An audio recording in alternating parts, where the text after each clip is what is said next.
శ్రీరామచంద్రుడి సారథ్యంలో వానర సైన్యంతో విజృంభిస్తూ లక్ష్మణస్వామి తనతో పోరాటం చేస్తున్న రావణుడి కుమారుడు ఇంద్రజిత్ తలని బాణంతో ఒక్క వేటుతో వేరు చేశాడు.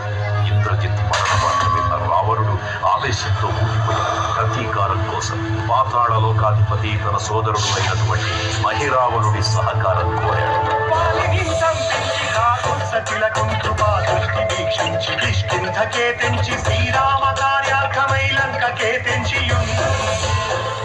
ఆ జీవి మకరధ్వజుడు అనే తన మిత్రుడు మహాసముద్రాన్ని దాటుతుండగా నీటిలో పడ్డ స్వేదవిందుడు ఒక మొసలి గ్రహించడం వల్ల జన్మించాడని తెలుసుకొని ఆశ్చర్యపోతాడు హనుమంతుడు.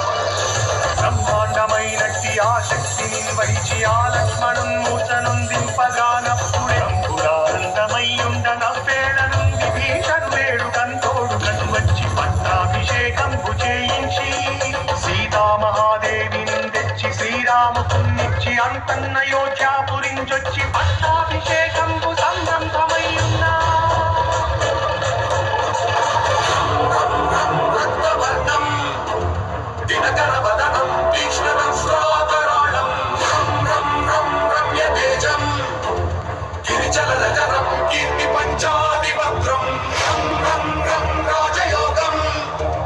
సకల శుభ నిధిం సప్తదేవా